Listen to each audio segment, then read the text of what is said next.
Manajemen PAUD. Dalam mata kuliah manajemen PAUD, terdapat 11 materi pembelajaran, di antaranya manajemen penyelenggaraan PAUD, manajemen kurikulum PAUD, manajemen pengelolaan pembelajaran PAUD, manajemen peserta didik lembaga PAUD, manajemen penilaian PAUD, manajemen tenaga pendidik dan kependidikan PAUD, manajemen sarana dan prasarana PAUD, manajemen desain lingkungan PAUD, manajemen keuangan PAUD, manajemen hubungan masyarakat PAUD, dan manajemen pengawasan atau supervisi PAUD. Manajemen penyelenggaraan PAUD. Manajemen penyelenggaraan PAUD. Di dalam materi tersebut terdapat beberapa pembahasan, di antaranya persyaratan umum pendirian PAUD, mekanisme pendirian PAUD, tujuan dari penyelenggaraan PAUD atau TK atau RA, dan struktur kelembagaan PAUD.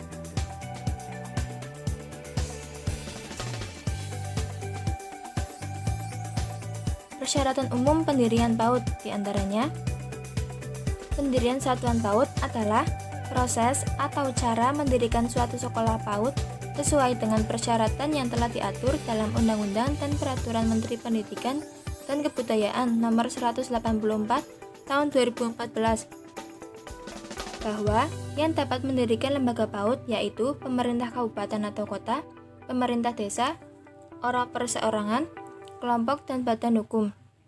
Mendirikan sebuah lembaga PAUD harus mendapatkan izin dengan cara mendaftarkan pada Dinas Pendidikan Kabupaten maupun kota sesuai dengan Undang-Undang tentang Pendirian PAUD dalam pasal 62 ayat 1.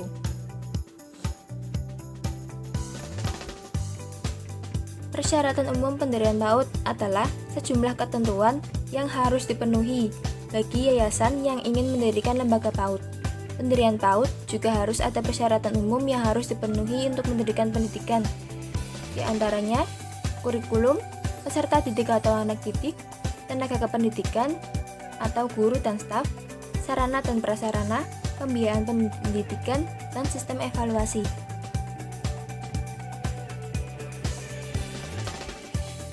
Mekanisme pendirian PAUD. Mekanisme pendirian PAUD akan berjalan ketika semua persyaratan umum telah terpenuhi. Setelah semua persyaratan umum dipenuhi, dari pihak pendiri atau yayasan hendaknya konsultasi dengan Dinas Pendidikan setempat untuk bertanya mekanisme teknis yang harus dipersiapkan dalam memperoleh izin penyelenggaraan. Persyaratan teknis sesuai arahan dari Dinas Pendidikan yang harus dipenuhi antara lain surat domisili, program kerja PAUD selama 1 tahun pelajaran, surat persetujuan masyarakat setempat melalui pengantar RT dan RW, surat rekomendasi iuran, rekomendasi Dinas Pendidikan Kecamatan, rekomendasi camat dari Dinas Kecamatan setempat, dan akta yayasan penyelenggaraan. Setelah itu, proposal pendirian PAUD yang telah dilampirkan berkas-berkas sebelumnya dikirimkan sesuai dengan tujuan yang telah tertera, misal kepada sekolah atau kepala dinas pendidikan setempat. Tujuan dari penyelenggaraan PAUD atau TK atau RA. Yang pertama, membangun landasan bagi berkembangnya potensi anak agar menjadi manusia beriman dan bertakwa kepada Tuhan Yang Maha Esa, yang berakhlak mulia, berkepribadian luhur, sehat, berilmu, kritis, kreatif, inovatif, mandiri, percaya diri, dan menjadi warga negara yang demokratis dan bertanggung jawab. Yang kedua, mengembangkan potensi kecerdasan spiritual, intelektual, emosional, kinestesis, dan sosial peserta didik pada masa emas pertumbuhan dalam lingkungan bermain yang edukatif dan menyenangkan. Yang ketiga, membantu anak mengembangkan berbagai potensi dalam psikis dan fisik yang meliputi nilai-nilai agama dan moral, sosial dan emosi, kemandirian, kognitif, dan bahasa, serta fisik motorik untuk siap memasuki jenjang pendidikan dasar. Struktur kelembagaan PAUD. Ada 4 komponen pada lembaga PAUD, yaitu yang pertama pendidik. Pendidik sendiri terdiri dari beberapa guru, diantaranya guru PAUD, guru pendamping, dan guru pendamping muda. Yang kedua, anak usia dini, kurikulum, atau standar isi PAUD, yang terakhir masyarakat. Manajemen kurikulum PAUD. Manajemen kurikulum PAUD, dalam materi tersebut terdapat beberapa sub pembahasan, di antaranya pengertian manajemen kurikulum PAUD, tujuan manajemen kurikulum PAUD, kurikulum 2013 PAUD atau TK atau RA, karakteristik kurikulum 2013 PAUD. Pengertian manajemen kurikulum PAUD.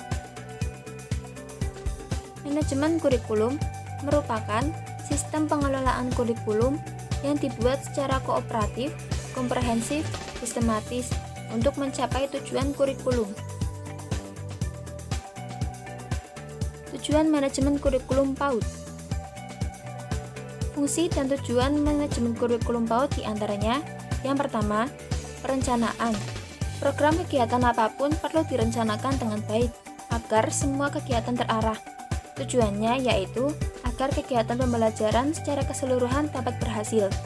Yang kedua, mengatur bahan pelajaran yang terdapat dalam kurikulum. Pengaturan bahan pembelajaran tersebut tentunya yang akan membantu siswa dalam melakukan belajar. Pelaksanaan kurikulum. Untuk melaksanakan dan menguji kurikulum dalam kegiatan pembelajaran di kelas merupakan perwujudan bentuk kurikulum yang nyata. Selanjutnya, pengawasan kurikulum. Meskipun sebuah rencana telah disusun dengan matang dan dikerjakan secara organisator. Yang kelima, evaluasi kurikulum. Selanjutnya, kurikulum 2013 PAUD atau TK atau RA. Kurikulum 2013 Pendidikan Anak Usia Dini merupakan kurikulum yang berbasis kompetensi. Proses pembelajaran yang dilakukan diarahkan untuk tercapainya kompetensi sikap spiritual, sikap sosial, pengetahuan, dan keterampilan yang melibatkan 6 aspek perkembangan secara terpadu.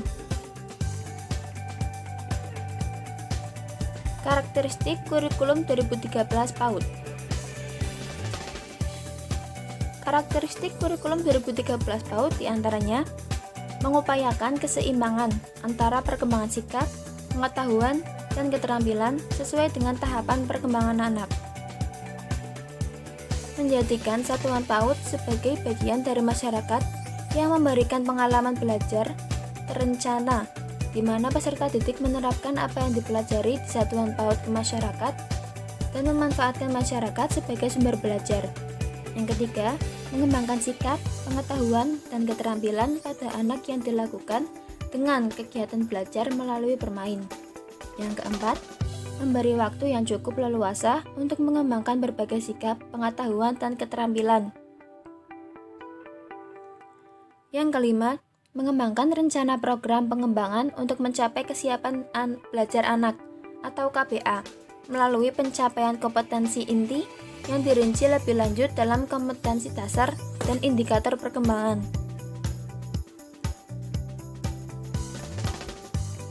Materi yang selanjutnya yaitu manajemen pengelolaan pembelajaran PAUD. Manajemen pengelolaan pembelajaran PAUD. Dalam materi tersebut terdapat beberapa sub pembahasan, di antaranya konsep dasar pengelolaan pembelajaran PAUD, prinsip, strategi, dan proses pembelajaran PAUD, menyusun perencanaan pembelajaran PAUD, dan yang terakhir implementasi pembelajaran di lembaga PAUD. Konsep dasar pengelolaan pembelajaran PAUD. Pengelolaan pembelajaran merupakan suatu upaya untuk mengatur proses belajar mengajar dengan penentuan strategi dan perencanaan, pelaksanaan, dan diakhiri dengan penilaian dalam rangka terciptanya proses belajar mengajar yang efektif dan efisien. Prinsip dalam proses pembelajaran anak usia dini adalah interaktif, inspiratif, menyenangkan, menantang, dan motivasi. Strategi pembelajaran PAUD. Jenis-jenis strategi pembelajaran anak usia dini diantaranya: yang pertama, kriteria pemilihan strategi pembelajaran AUD, strategi pembelajaran langsung, strategi pembelajaran tidak langsung, strategi pembelajaran interaktif, strategi pembelajaran empirik, strategi pembelajaran mandiri. Proses pembelajaran yang ada di PAUD merupakan proses belajar sambil bermain, karena usia dini belum bisa menerima pelajaran teori secara langsung, akan tetapi pelajaran yang diselipkan dalam sebuah permainan. Yang selanjutnya menyusun perencanaan pembelajaran PAUD. Komponen-komponen perencanaan pembelajaran PAUD diantaranya: yang pertama program tahunan, yang kedua program semester, yang ketiga rencana kegiatan mingguan atau RKM, yang keempat rencana kegiatan harian atau RKH. Selanjutnya implementasi pembelajaran di lembaga PAUD. Model-model pembelajaran di lembaga PAUD diantaranya: yang pertama model pembelajaran klasikal, yang kedua model pembelajaran kelompok atau cooperative learning, yang ketiga model pembelajaran area atau minat, yang keempat model pembelajaran Beyond Center and Circle Time atau BCCT.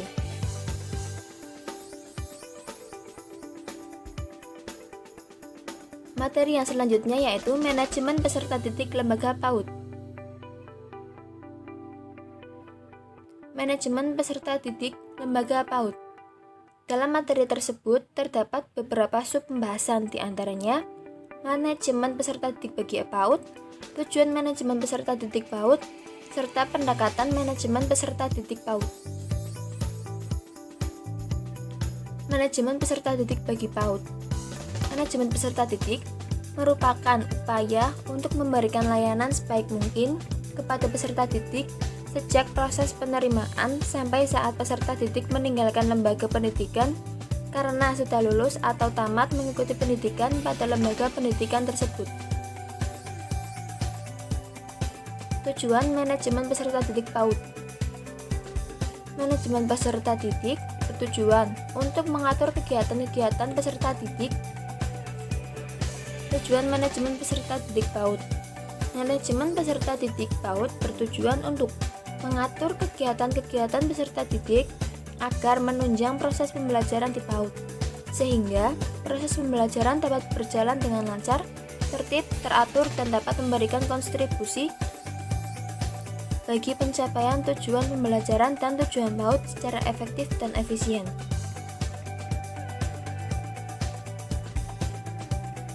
Pendekatan manajemen peserta didik PAUD. Pendekatan yang digunakan dalam manajemen peserta didik diantaranya: 1. Pendekatan kuantitatif atau the quantitative approach, lebih menitik beratkan pada segi-segi administratif dan birokratik lembaga pendidikan. Yang kedua, pendekatan kualitatif, the qualitative approach, lebih memberikan perhatian kepada kesejahteraan peserta didik. Materi yang selanjutnya yaitu manajemen penilaian PAUD. Dalam materi manajemen penilaian PAUD terdapat beberapa sub pembahasan, diantaranya pengertian manajemen penilaian PAUD, tujuan manajemen penilaian PAUD, model penilaian PAUD, pengelolaan dan prinsip penilaian PAUD, yang terakhir instrumen pelaksanaan PAUD. Pengertian manajemen penilaian PAUD. Manajemen penilaian PAUD merupakan upaya untuk memberikan penilaian atau asesmen hasil belajar anak dalam proses pembelajaran untuk mencapai tujuan manajemen PAUD. Tujuan manajemen penilaian PAUD. Yang pertama adalah untuk merencanakan pembelajaran individual dan kelompok agar dapat berkomunikasi dengan orang tua. Yang kedua, mengidentifikasi anak yang memerlukan bantuan atau layanan khusus. Yang ketiga, mengevaluasi apakah tujuan pendidikan sudah tercapai atau belum. Selanjutnya, model penilaian PAUD. Model penilaian atau evaluasi pembelajaran PAUD antara lain: yang pertama model Taylor, yang kedua model kesesuaian, yang ketiga model Alkin, yang keempat model yang berorientasi pada tujuan, yang kelima model pengukuran. Pengelolaan penilaian PAUD. Pengelolaan penilaian PAUD,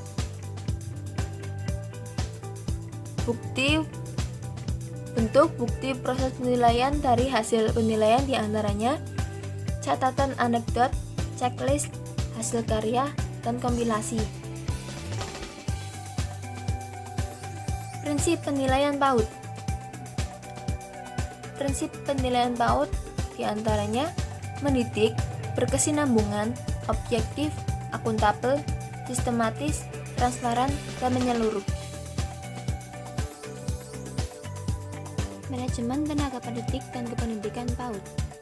Di dalam materi manajemen tenaga pendidik dan kependidikan PAUD terdapat beberapa sub-pembahasan. Di antaranya, yang pertama, konsep manajemen tenaga pendidik dan kependidikan. Yang kedua, pengadaan tenaga kependidikan. Yang ketiga, pembinaan, pengembangan, dan kesejahteraan tenaga kependidikan. Yang keempat, pemberhentian dan pemensiunan tenaga kependidikan. Konsep manajemen tenaga pendidik dan kependidikan. Manajemen pendidikan merupakan suatu bentuk penerapan manajemen atau administrasi dalam mengelola, mengatur, dan mengalokasikan sumber daya yang terdapat dalam dunia pendidikan. Fungsi manajemen pendidikan merupakan alat untuk mengintegrasikan peranan seluruh sumber daya guna tercapainya tujuan pendidikan dalam suatu konteks sosial tertentu. Pengadaan tenaga kependidikan. Langkah-langkah pengadaan tenaga kependidikan antara lain: yang pertama, pengumuman adanya informasi baru; yang kedua, pendaftaran; yang ketiga, seleksi atau penyaringan; dan yang keempat, pengumuman. Yang selanjutnya, pembinaan, pengembangan, dan kesejahteraan tenaga kependidikan. Pembinaan tenaga kependidikan merupakan usaha mendayagunakan, memajukan, dan meningkatkan produktivitas kerja setiap tenaga kependidikan yang ada di seluruh tingkatan manajemen, organisasi, dan jenjang kependidikan. Pengembangan tenaga kependidikan dapat didefinisikan sebagai suatu proses merekayasa perilaku tenaga kependidikan sedemikian rupa sehingga tenaga kependidikan dapat menunjukkan kinerja yang optimal dalam pekerjaannya.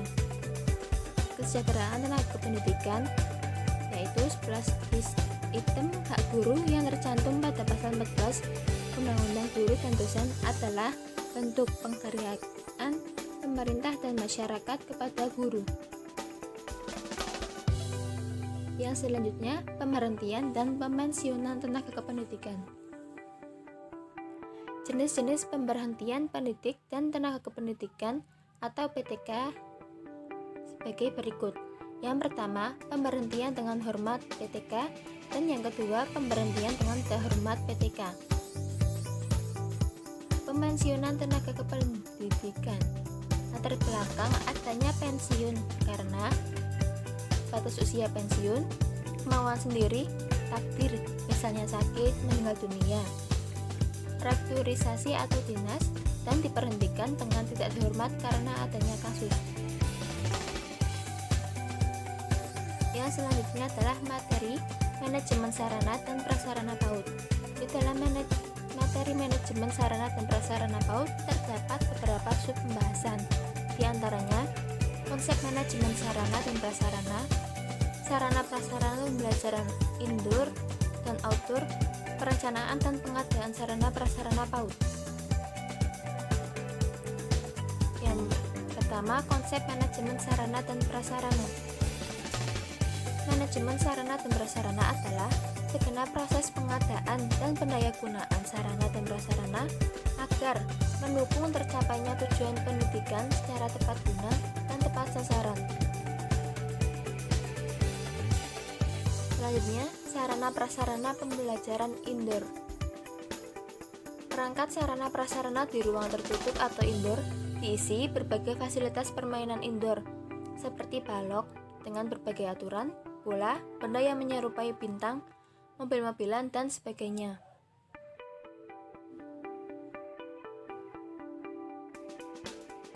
Sarana prasarana pembelajaran outdoor.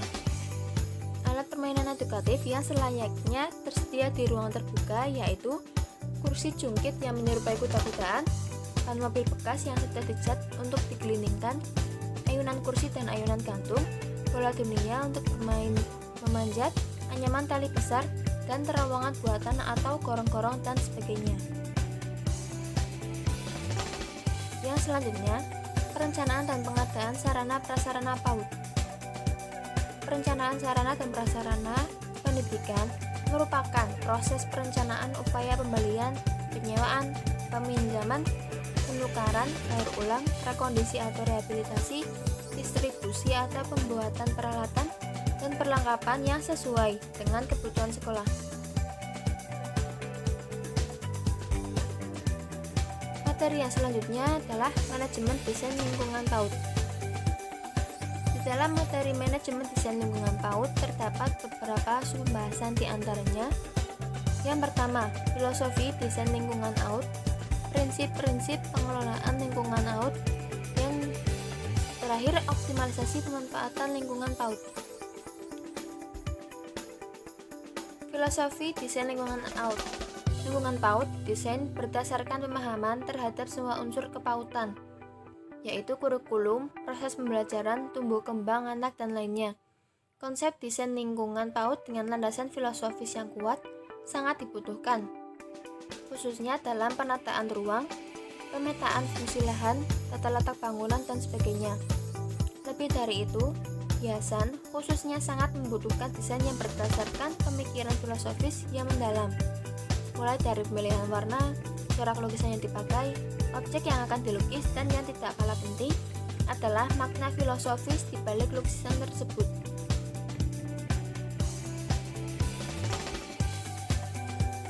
Prinsip-prinsip pengolahan lingkungan PAUD. Hal yang perlu dipertimbangkan sehubungan dengan pembelajaran PAUD diantaranya: yang pertama, mengintegrasikan pembelajaran dengan permainan. Yang kedua, mengidentifikasikan kompetensi sesuai kebutuhan dan karakteristik anak usia dini. Yang ketiga, menata struktur organisasi dan mekanisme kerja yang jelas, serta menjalin kerjasama di antara para guru dan tenaga kependidikan lain dalam pembelajaran dan permainan. Yang keempat, merekrut tenaga kependidikan yang memiliki pengetahuan, keterampilan, dan sikap sesuai dengan tenaga dan fungsinya. Melengkapi sarana dan prasarana belajar dan bermain yang memadai seperti perpustakaan, lingkungan sebagai sumber belajar, perlengkapan permainan, dan ruang pembelajaran yang memadai. Yang kelima, menilai program pembelajaran secara berkala dan berkesinambungan. Selanjutnya, optimalisasi pemanfaatan lingkungan PAUD. Semua fasilitas yang ada di TK dimanfaatkan secara maksimal untuk mencapai beberapa perkembangan berikut ini. Yang pertama, multicultural dan teknologi, kebudayaan dan teknologi. Yang kedua, emotion atau emosi. Yang ketiga, socialization atau sosialisasi. Yang keempat, kognitif dan kreativitas. Yang kelima, keterampilan sehari-hari. Yang keenam, bahasa. Yang ketujuh, persiapan membaca dan menulis. Yang ke-8, konsep matematika. Yang ke-9, panca indera. Yang ke-10, motorik kasar. Dan yang ke-11, motorik halus. Materi yang selanjutnya adalah manajemen keuangan PAUD. Dalam materi manajemen keuangan PAUD terdapat beberapa sub-pembahasan, di antaranya konsep dasar manajemen keuangan PAUD, perencanaan keuangan PAUD, pengelolaan dan penggunaan keuangan PAUD, dan yang terakhir laporan pertanggungjawaban keuangan sekolah. Yang pertama, konsep dasar manajemen keuangan PAUD. Tujuan manajemen keuangan di lembaga pendidikan adalah untuk mengatur sedemikian rupa sehingga semua upaya dalam pemerolehan dana dari berbagai sumber dapat dilakukan dengan baik. Sumber dana yang dimaksud di sini antara lain berasal dari pemerintah, yayasan, atau pihak lainnya. Fungsi dari manajemen keuangan secara umum terdiri dari perencanaan keuangan, penganggaran, pengelolaan keuangan, dan perencanaan keuangan. Perencanaan keuangan PAUD. Yang pertama, tugas manajemen keuangan. Manajer keuangan. Yang pertama, tugas manajer keuangan. Manajer keuangan sekolah berkewajiban untuk menentukan keuangan sekolah, cara mendapatkan dana untuk infrastruktur sekolah, serta penggunaan dana tersebut untuk membiayai kebutuhan sekolah. Kompensasi yang harus dimiliki manajer keuangan diantaranya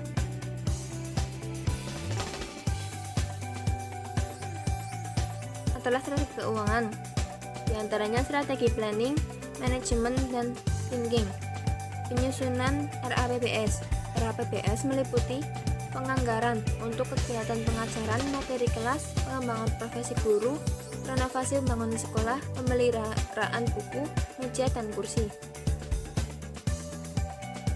Pengelolaan dan penggunaan keuangan PAUD. Pengelolaan anggaran biaya merupakan kegiatan yang dilaksanakan pada setiap penyelenggaraan program kegiatan, termasuk penyelenggaraan pendidikan anak usia dini atau PAUD. Pengelolaan biaya pendidikan dalam implementasinya perlu diperhatikan kesesuaian antara perencanaan dan pelaksanaan yang keduanya memiliki peran yang strategis dalam rangka tercapainya tujuan yang telah ditetapkan. Yang selanjutnya, laporan pertanggungjawaban keuangan sekolah. Terdapat dua macam pengawasan yang terdapat di lembaga PAUD dalam pemeriksaan anggaran, diantaranya pengawasan fungsional, yaitu pengawasan yang secara resmi ditunjuk oleh pihak yayasan atau pihak tertentu yang berhak untuk melakukan pengawasan.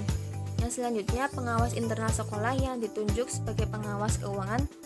Sedangkan kegiatan-kegiatan yang dilakukan oleh pengawas dalam melakukan pengawasan keuangan di lembaga PAUD, diantaranya mempelajari rincian anggaran yang telah dibuat oleh sekolah, mempelajari bukti-bukti yang berkaitan dengan pemasukan ataupun pengeluaran. Materi yang selanjutnya adalah manajemen hubungan masyarakat PAUD. Di dalam materi manajemen hubungan masyarakat PAUD ini terdapat beberapa sub pembahasan, diantaranya manajemen hubungan masyarakat, tujuan manajemen hubungan masyarakat, ruang lingkup manajemen hubungan masyarakat, serta penerapan manajemen hubungan sekolah dan masyarakat.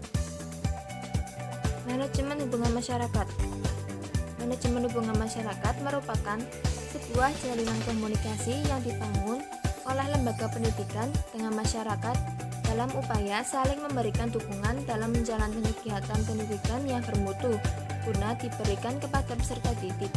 Manajemen humas di sekolah mencakup dari segi perencanaan, pelaksanaan, evaluasi, dan usaha-usaha pencitraan sekolah.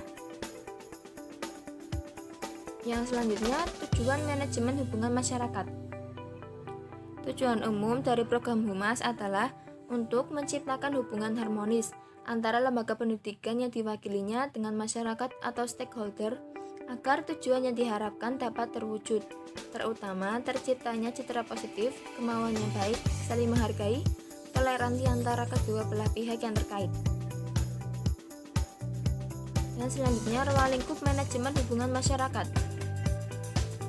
Ruang lingkup manajemen hubungan masyarakat diantaranya pengolahan dan pengumpulan data, penerangan, dan publikasi.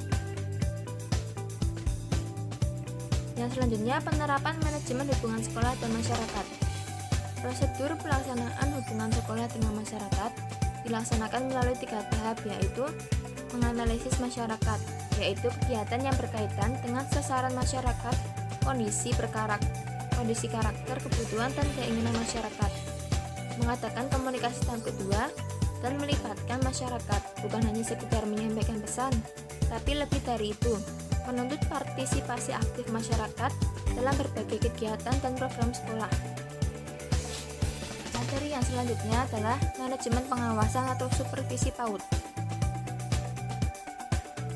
Dalam materi manajemen pengawasan atau supervisi PAUD terdapat beberapa sub pembahasan, di antaranya supervisi pendidikan, ruang lingkup supervisi, dan penerapan teknik supervisi. Yang pertama, supervisi pendidikan. Supervisi merupakan pengawasan terhadap kegiatan akademik yang berupa proses belajar mengajar, pengawasan terhadap guru dalam mengajar, pengawasan terhadap situasi yang menyebabkannya, aktivitas dilakukan dengan mengidentifikasi kelemahan-kelemahan pembelajaran diperbaiki, apa yang menjadi penyebabnya, dan mengapa guru tidak berhasil melaksanakan tugasnya dengan baik. Berdasarkan hal tersebut, kemudian diadakan tindak lanjut yang berupa perbaikan dalam bentuk pembinaan. Yang selanjutnya, ruang lingkup supervisi. Di antaranya unsur personal, unsur material, dan unsur operasional. Yang selanjutnya adalah penerapan teknik supervisi. Teknik supervisi yang digunakan oleh supervisor bukan berdasarkan jenis model dan teknik, tetapi berdasarkan masalah-masalah pokok yang dihadapi oleh guru yang harus diperbaiki dalam mengajar. Teknik supervisi yang digunakan oleh supervisor tergantung pada masalah dan tantangan apa yang dihadapi. Sekian penjelasan dari saya. Terima kasih untuk menonton video ini dan terima kasih. Wassalamualaikum warahmatullahi wabarakatuh.